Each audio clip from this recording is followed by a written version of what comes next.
नमस्कार। अंतर्राष्ट्रीय खबरों के हमारे इस खास कार्यक्रम में आपका स्वागत है। मैं हूं चंद्रशेखर जोशी। इस कार्यक्रम में हम आपको इस वक्त की बड़ी अंतर्राष्ट्रीय खबरें बताते हैं और साथ ही दो बड़ी खबरों पर अपने विशेषज्ञ मेहमान के साथ चर्चा भी करते हैं। आज हम पाकिस्तान के बलूचिस्तान में बढ़ते तनाव और तुर्की में एर्दोआन के खिलाफ ऐतिहासिक विरोध प्रदर्शनों पर चर्चा करेंगे। लेकिन आइए सबसे पहले आपको दिखाते हैं इस वक्त की अंतर्राष्ट्रीय हेडलाइंस। संभावित युद्ध विराम पर चर्चा के लिए यूक्रेन के साथ बैठक के बाद अमेरिका की रूस के साथ वार्ता। काला सागर में संघर्ष विराम को लेकर हुई बातचीत। सभी पक्षों ने बैठक को बताया सकारात्मक।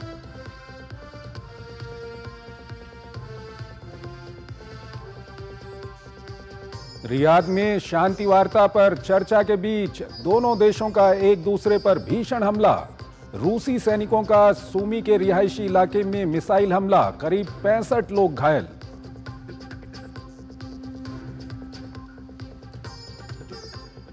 तुर्की में विपक्षी नेता की गिरफ्तारी पर बढ़ा बवाल। आधे से अधिक देश में भीषण प्रदर्शन। 1000 से अधिक हिरासत में। कई मानवाधिकार संगठनों ने एर्दोआन के कदम की निंदा की। दक्षिण कोरियाई प्रधानमंत्री की कार्यवाहक राष्ट्रपति के रूप में बहाली। अदालत ने संसद के महाभियोग को किया खारिज। राष्ट्रपति यून के महाभियोग पर अदालत के फैसले का इंतजार। कनाडा में समय से पहले 28 अप्रैल को आम चुनाव की घोषणा। टैरिफ मुद्दे पर प्रधानमंत्री कार्नी को मिला विपक्षी नेता पियरे का साथ।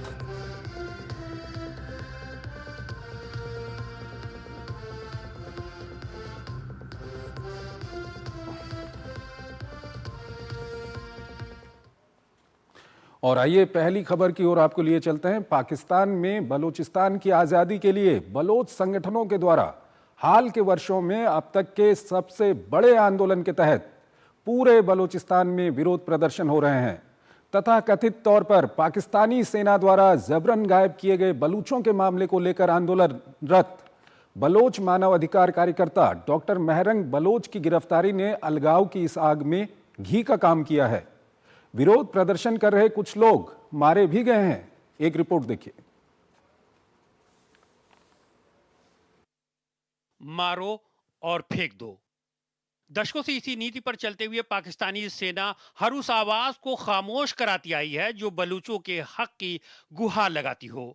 बलूचिस्तान में जबरन गायब किए गए पीड़ितों की पुकार बन चुकी मानवाधिकार कार्यकर्ता डॉक्टर महरंग बलोच अब पाकिस्तानी प्रशासन के निशाने पर हैं। शांतिपूर्वक प्रदर्शन कर रही महरंग बलोच को पहले जबरन गायब किया गया, फिर आतंकवाद का आरोप मढ़ दिया गया। महरंग और बलोच एकता कमेटी के अन्य 150 नेता क्वेटा की जेल में बंद हैं। इन पर आतंकवाद के अलावा हत्या के प्रयास, हिंसा, विद्रोह भड़काना, अव्यवस्था पैदा करना, नस्लीय घृणा को बढ़ावा देना और संपत्ति को नुकसान पहुंचाने जैसे आरोप लगाए गए हैं।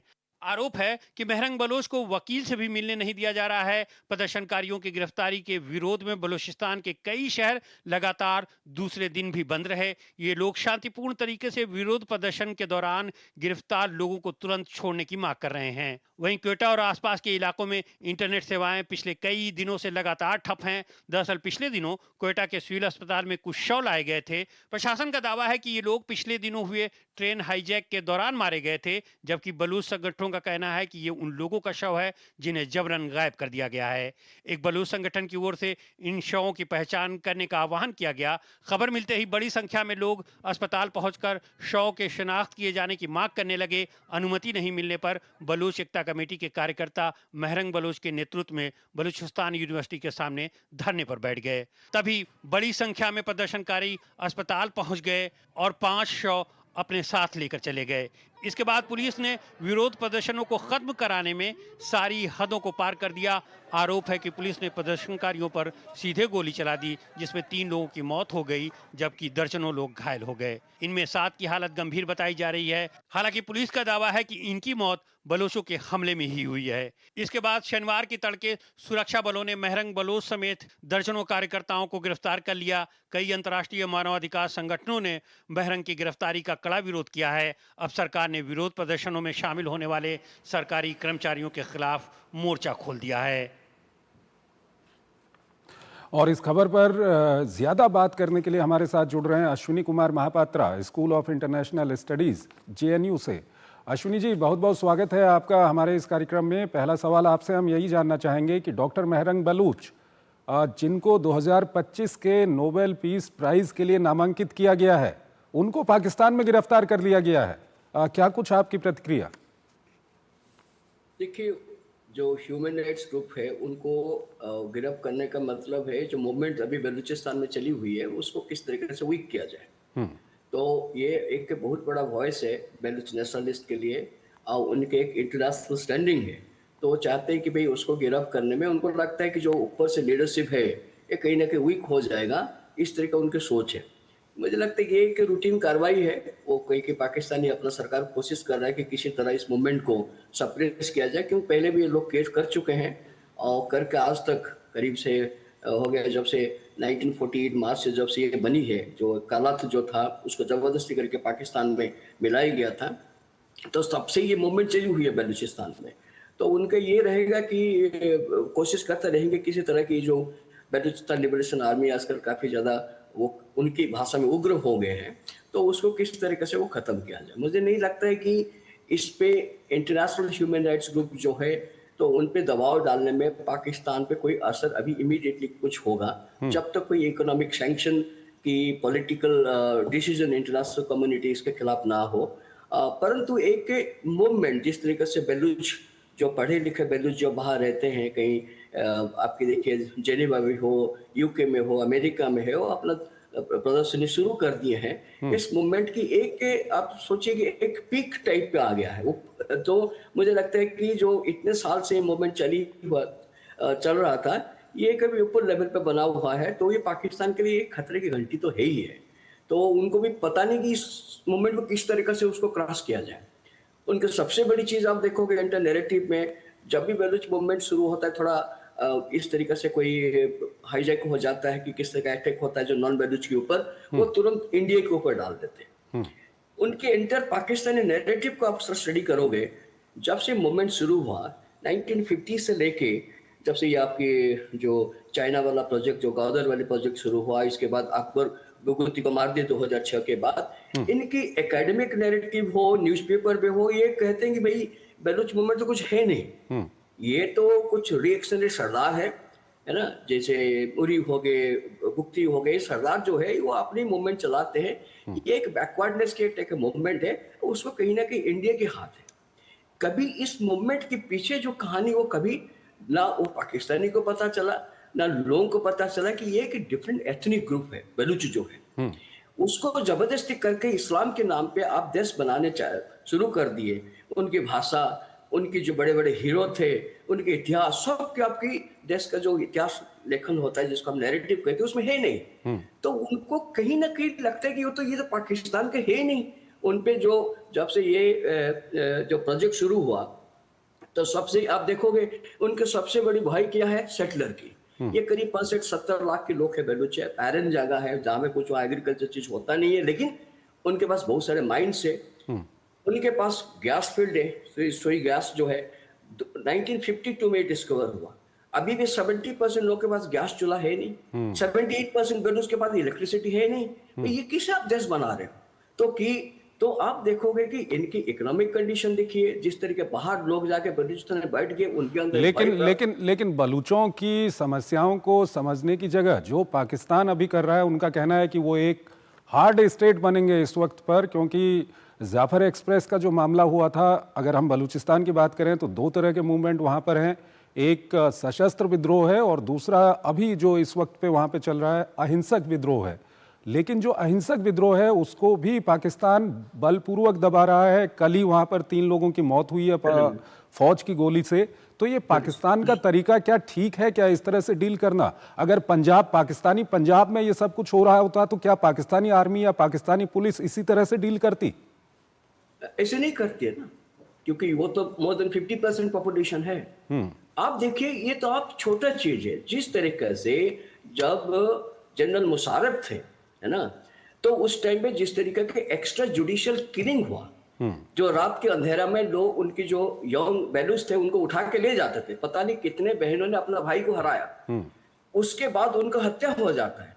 हत्या होने के बाद उनके चेस्ट पे ब्लड जो बहता है उस पे लिखता है लॉन्ग लिव पाकिस्तान, पाकिस्तान जिंदाबाद। ये मैं नहीं कह रहा हूं, अकबर अहमद सबसे बड़ी उनके जो पाकिस्तानी एंथ्रोपोलॉजिस्ट है, बड़ी बड़ी किताब है, खुद लिखे हैं। जब अभी बाद में एक एनजीओ था जो निकाला गया, जो डेड बॉडी, उसे इस तरह का लिखा हो गया। ये क्या आप मैसेज देना चाहते हो?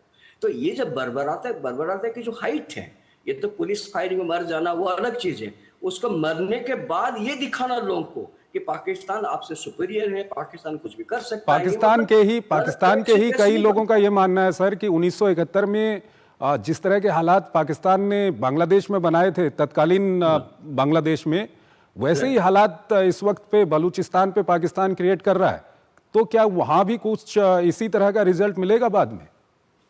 ये देखिए, दोनों देखिए कंपैरिजन नहीं हो सकता है, क्योंकि बांग्लादेश 1971 होने में बांग्लादेश की लोकेशन देखिए, यहाँ की इंडिया के बगल में है। तो इंडिया की जैसे जैसे रिफ्यूजी इंडिया की तरफ आए, कहीं ना इंडिया के ऊपर प्रेशर बढ़ा तो इंडिया वहां पे इन्वॉल्व हुआ। तो शांति बाहिनी बना, जो वार ऑफ लिबरेशन चला, तो वो एक अलग सिचुएशन है। यहाँ पे जो नजदीक का देश है अफगानिस्तान, अभी अनस्टेबल है वहां पे। आप जानते हो कि वहां पे कोई इंटरनेशनल रिकॉग्निशन है नहीं तालिबान रेजिम को। और इसके ऊपर जो वेस्टर्न बलूचिस्तान जो है वो ईरान में है, वो भी एक बलूचिस्तान भाग है। वो ईरान आपको बलूचियों को सपोर्ट नहीं करेगा, बिकॉज एक इरिडेंटिस्ट मूवमेंट है, वो जमीन से जुड़ा हुआ मूवमेंट है। तो दोनों ईस्टर्न बलूचिस्तान वेस्टर्न बलूचिस्तान अलग है। वहां पे वो अलग किस्म की चल रहा है जो नेशनल बिल्डिंग प्रोजेक्ट ईरान के दोस्त कहते हैं कि पर्शियनाइजेशन, शिया मुस्लिम जो ये सुन्नी है उन पे जबरदस्त इंपोज करते हैं। तो वहां पे एक तरीके से वहां रेजिस्टेंस भी शुरू हो गया है। तो उसको जो सपोर्ट, एक्सटर्नल सपोर्ट चाहिए मिलता है, लेकिन इस तरह का नहीं मिलता जैसे बांग्लादेश को मिला। और जो कहीं ना कहीं बहुत बड़ा कैटलिस्ट रोल प्ले किया, क्योंकि बाहर के सपोर्ट से ही बांग्लादेश से फाइनली इंडिया पाकिस्तान के खिलाफ लड़ सके। और दूसरे, पाकिस्तान बांग्लादेश के डिस्टेंस देखिए, ये वाली बात है नहीं। जो भी वो लोग करेंगे, जो पाकिस्तान से कोई ट्रेन जा रहा है, कोई प्लेन जा रहा है, उसी को आप अटैक कर सकते हैं। जो पाकिस्तान की जो आपकी पंजाबी है और महाजिर से, उन पे अटैक करते हैं, क्योंकि वो उनके सबसे बड़ा एनिमी मानते हैं बलूच। तो पाकिस्तान मतलब सोचते हैं महाजिर और पंजाबी का। तो एक तरफ पाकिस्तान इसका कोई पॉलिटिकल हल नहीं निकालना चाहता है, पाकिस्तान वहां पर बलपूर्वक उनको दबाना चाहता है। दूसरी तरफ जो बलूच हैं, चाहे वो जो सशस्त्र विद्रोही हैं या जो अहिंसक रूप से वहां पर विद्रोह प्रदर्शन कर रहे हैं, वो और उग्र हो रहे हैं। तो ऐसे में आने वाले दिनों में क्या कुछ हालात होंगे बलूचिस्तान के? देखिए, आने वाला ये तो पाकिस्तान किसी भी तरह वहां पे डायरेक्ट रूल कर ही नहीं सकता है, क्योंकि जिस तरीके से बर्बराता के साथ पाकिस्तान वहां के जो बेलूची को मारा है, जो जो उसको कहते हैं, जो अनआर्म्ड जो लोग हैं, जिसका आर्मी नहीं है, बच्चे उसको पहाड़ के ऊपर चले जाते हैं। 1970s को देखिए, जो उनका रिबेलियन था, कम से कम 15,000 लोग को मारे हैं। और 2006 जो मुफ्ती को मारे, जो उनको अमेरिका ने आर्म्स दिया है टेररिस्ट के अगेंस्ट में खिलाफ करने के लिए, वो आर्म्स को यूज किए अगेंस्ट द रिबेल्स। तो पहले जो बेलूच थे वो ट्राइबल, वो उसमें डिवाइड थे, फ्रेगमेंटेड थे। तो ये उनके अंदर एक एजुकेटेड मिडिल क्लास निकला, तो उनके अंदर जो नेशनलिज्म जो है आज की 15 साल हो गया, वो कहीं दिखाई देता है। वो सारे ट्राइबल ग्रुप को मिला दिया। और ये रिबेलियन ऐसे जाएगा ही नहीं, क्योंकि इसकी जो जड़ है इसको कहते हैं एथनिक बेसिस। वो अपने को डिस्टिंक्ट एथनिक कैटेगरी मानते हैं। वो कहते हैं कि ना पंजाबी है ना महाजिर से, वो कहते हैं कि ये एक अलग कैटेगरी है। ये कहते हैं, यानी कि कहीं ना कहीं, क्योंकि जिस तरह से हाल के दिनों में पख्तूनों से भी इनकी दोस्ती हो रही है, तो कहीं ना कहीं आने वाले समय में पाकिस्तान के लिए बहुत बड़ी परेशानी बलूचिस्तान में खड़ी होने वाली है। सर, हमारे साथ बने रहिएगा। एक और विषय है, उस पर अभी हम आपसे बातचीत करेंगे, लेकिन यहाँ पर हमको एक छोटा सा ब्रेक लेना। सस्ते वाले दाल मसाले स्वाद हुआ बेकार, MDH की हल्दी मिर्ची धनिया करे कमाल। ये रंग दे, ये खुशबू दे, ये तीखा, ये कम पड़े। क्या निराला MDH मसाला। तुमने नौकरी छोड़ दी, अब आगे क्या प्लान है? Full time mutual fund distribution. बेटा, इतने में घर कैसे चलेगा? पापा, मेरे पास 150 क्लाइंट्स ऑलरेडी हैं और नए क्लाइंट्स मिलते रहते हैं। अब नौकरी छोड़कर full time mutual fund distributor ही बनूंगा। आप भी मेरी तरह म्यूचुअल फंड डिस्ट्रीब्यूटर बन सकते हैं। जानिए कैसे? mfdkareshuru.com पर। तो करें शुरू। Under the Honorable PM's leadership, an unprecedented push to yoga has been given. Today, yoga is playing a significant role in enhancing health and wellness across the world. PM Yoga Awards are given in recognition to outstanding contributions by individuals and organizations to the field of yoga. These awards carry a trophy, certificate and a prize of 25 lakh rupees. Hurry! Send your entries through MyGov platform before 31st March. Visit Ministry of Ayush website or MyGov platform for more details. जो लक्ष्य चुना था समझ आने लगा है। GLA university, उच्च लक्ष्य की निश्चित प्राप्ति। हो गया इंतजाम। किसका? गुड्डी की फीस का। दिखा। 20,000 का लोन तुरंत। पता है कौन दे रहा है, ब्याज कितना है? लोन विनियमित संस्थानों से ही लें और कर्ज उतना जितनी जरूरत, वो भी जांच कर। हो गया इंतजाम। पगार एडवांस में भेजिए। RBI कहता है सही वित्तीय बर्ताव करे आपका बचाव। जब धरती चीर कर निकलता है लोहे का पत्थर और मिलता है मोंगिया के जोश से, फिर तपता है, पिघलता है और बनता है फौलाद। अब होता है सरिया सारी खूबियों के साथ। मोंगिया स्टील, मजबूत देश का मजबूत सरिया। तो अपने सोने को काम पे लगाइए। आज ही कॉल कीजिए 1-800-313-1212 पर। Ashutosh Verma, mutual funds distribute. अरे सर जी, म्यूचुअल फंड वाले खुद ही कहते रहते हैं डायरेक्ट इन्वेस्टमेंट कर लो। सारे डायरेक्ट इन्वेस्टमेंट करेंगे तो आपका कौन पूछेगा? हम यहाँ क्यों बैठे हैं? गड्डी सीखने के लिए? सर जी, म्यूचुअल फंड्स का भी सेम फंडा है। शुरुआत में किसी ना किसी को तो म्यूचुअल फंड्स की सारी जानकारी देनी होगी ना। मैंने भी शुरुआत करनी है। आप भी मेरी तरह म्यूचुअल फंड्स डिस्ट्रीब्यूटर बन सकते हैं। जानिए कैसे mfdkareshuru.com पर। तो करें शुरू। MDH का किचन किंग किचन में हो तो हम सब कुछ बना सकते हैं। बैंगन का भरता, आलू गोभी, भिंडी मसाला और भी बहुत कुछ। MDH। स्वागत है आपका ब्रेक के बाद और अगली खबर की ओर चलते हैं। तुर्की में हाल के वर्षों में राष्ट्रपति एर्दोआन के खिलाफ सबसे बड़ा विरोध प्रदर्शन देखा जा रहा है। दरअसल ये प्रदर्शन एर्दोआन के कट्टर विरोधी इमामोग्लू की गिरफ्तारी को लेकर हो रहे हैं। विपक्ष का कहना है कि इमामोग्लू अगले राष्ट्रपति चुनाव में हिस्सा लेने वाले थे, इसलिए उनके ऊपर लगाम कसी जा रही है। जिस तरह के विरोध प्रदर्शन तुर्की में हो रहे हैं, उससे कहीं न कहीं एर्दोआन की सत्ता हिलने लगी है। ये रिपोर्ट देखिए। तुर्की की राजनीति के दो दिग्गज, एक दूसरे के कट्टर प्रतिद्वंदी, लेकिन दोनों में है कई समानताएं। बस फर्क है तो युग का राष्ट्रपति तैयब अर्दोआन करीब 2 दशक पहले इस्तांबुल के मेयर थे। अब इकरम इमामोग्लू इस समय तुर्की के इस सबसे बड़े शहर के मेयर हैं। अर्दोआन ने इतिहास का पहिया घुमाते हुए इमामोग्लू को उसी तरह सलाखों के पीछे डाल दिया जैसे उन्हें खुद मेयर रहते हुए डाला गया था। तुर्की में इमामोग्लू अर्दोआन के बाद सबसे ज्यादा पसंद किए जाने वाले नेता हैं। उन पर भ्रष्टाचार के आरोप हैं। इसी आरोप में रविवार को उन्हें औपचारिक रूप से गिरफ्तार कर लिया गया। इसके बाद देश की सियासत में उथल पुथल मच गई। हालांकि इमामोग्लू की पार्टी और देश के मुख्य विपक्षी दल CHP यानी रिपब्लिकन पीपुल्स पार्टी इन आरोपों को राजनीति से प्रेरित बताती है, जबकि इमामोग्लू ने आरोपों को निराधार और अनैतिक बताया है। इमामोग्लू के खिलाफ आपराधिक संगठन चलाने, रिश्वतखोरी, जबरन वसूली, बोली में हेराफेरी और अवैध डेटा संग्रह के आरोप शामिल हैं। हालांकि आतंकवाद से संबंधित भी आरोप थे, जिसे अदालत ने खारिज कर दिया है। उनकी गिरफ्तारी के विरोध में तुर्की के कई शहरों में बवाल मचा हुआ है। पहले इस्तांबुल, फिर अंकारा और धीरे धीरे दर्जनों शहरों में विरोध प्रदर्शन फैल गया। 1000 से ज्यादा लोगों को अब तक हिरासत में लिया जा चुका है। 2 दशक में ये सबसे बड़ा प्रदर्शन बताया जा रहा है। कई जगहों पर पुलिस ने प्रदर्शनकारियों पर आंसू गैस का भी इस्तेमाल किया।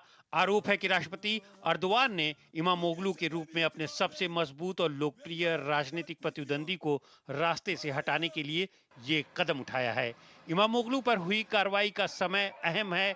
23 मार्च को पार्टी के प्राइमरी चुनाव में उन्हें 2028 के चुनाव के लिए राष्ट्रपति पद का उम्मीदवार घोषित किया जाना था, जो बाद में किया भी गया। विपक्षी नेता की गिरफ्तारी की मानवाधिकार संगठनों ने तीखी आलोचना की है। यूरोपीय काउंसिल ने इस फैसले की निंदा करते हुए उनकी तुरंत रिहाई की मांग की है। इस गिरफ्तारी ने वित्तीय बाजारों को भी हिलाकर रख दिया है। तुर्की की मुद्रा लीरा में तेजी से गिरावट आई है। उनके खिलाफ कानूनी शिकंजा कसने का ये ताजा मामला है। इससे पहले 2022 में चुनाव आयोग का अपमान करने के आरोप में दोषी करार दिए जा चुके हैं। वहीं एक विश्वविद्यालय ने कथित अनियमितताओं के कारण उनकी डिग्री भी रद्द कर दी है, जिसके चलते वो राष्ट्रपति चुनाव नहीं लड़ सकते हैं।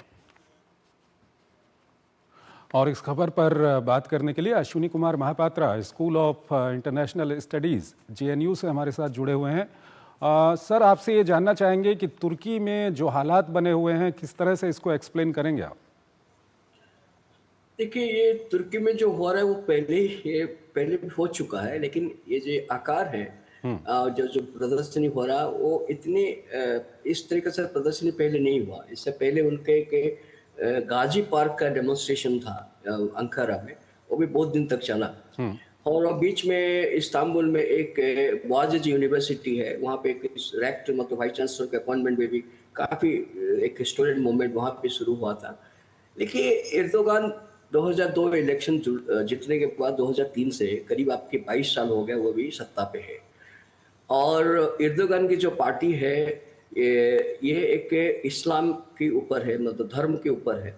और ये आपको पता होगा कि तुर्की जो है, जब से अतातुर्क तुर्की को एक स्वतंत्र देश बनाया और ऑटोमन एम्पायर जाने के बाद उसको उसने कहीं ना कहीं सेकुलर देश बना था। वो सेकुलर हम जैसे सेकुलर नहीं है, वो कहीं ना कहीं इस्लाम के पूरी पब्लिक स्पेयर से हटा ही दिया था। लोगों को कहा कि आप वेस्टर्न जैसे बिहेव करो, वेस्ट की तरफ देखो, वेस्ट के जैसे चाली चलन को इमिटेट करो, उसे कभी वेस्टर्नाइज कर दिया।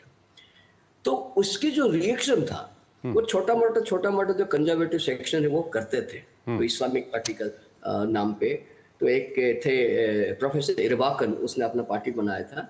ये होते होते जब ये जो अभी का जो नेता है एर्दोगान, वो इरबाकन के पार्टी पे थे। उसको छोड़ के जब ये गवर्नर ये वहाँ पे मेयर बने थे इस्तांबुल पे, ये प्रेसिडेंशियल कैंडिडेट बने, वो अपना एक दूसरा पार्टी जो बनाया।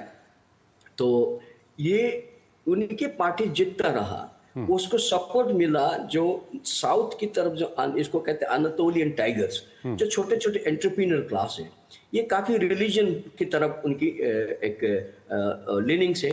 और वो पैसा जो है कमाए वो उनको दिए एर्दोगान को, वो काफी फायदा हुआ। ठीक है सर, दरअसल हमारे पास वक्त कम है, इसलिए आपसे हम जानना चाहेंगे कि अभी जो कुछ वहाँ पर चल रहा है, क्योंकि राष्ट्रपति के चुनाव होने हैं आगे, और पिछली बार जब चुनाव हुआ था हमने देखा था कि काफ़ी मुश्किल से एर्दोगान निकल पाए थे चुनाव में और वो राष्ट्रपति बने थे। और इमामोग्लू के लिए कहा जाता है कि वो अगले राष्ट्रपति पद के उम्मीदवार हैं। हालांकि उनके ऊपर अभी जिस तरह के आरोप लगाए गए हैं, उनकी डिग्री को खारिज कर दिया गया है।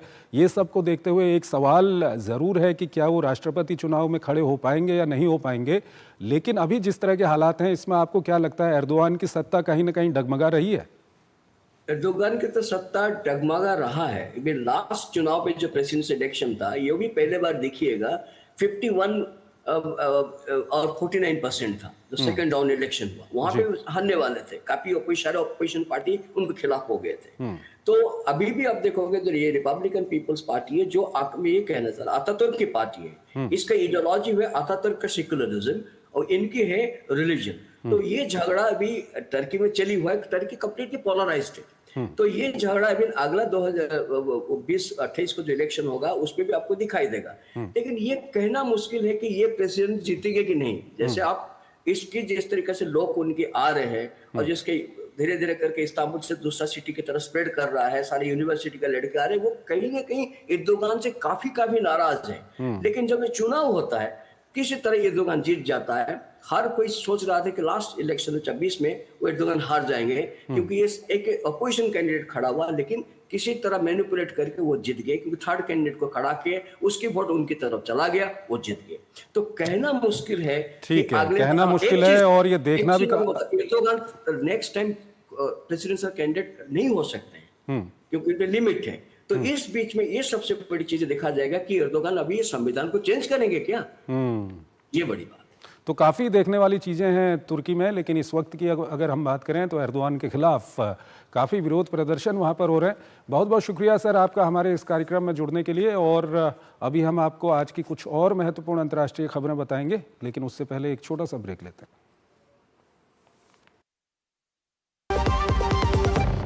जीरा से प्यास बुझाएं, डाइजेशन के लिए मस्त, शरीर में नमक पानी का बैलेंस बनाए।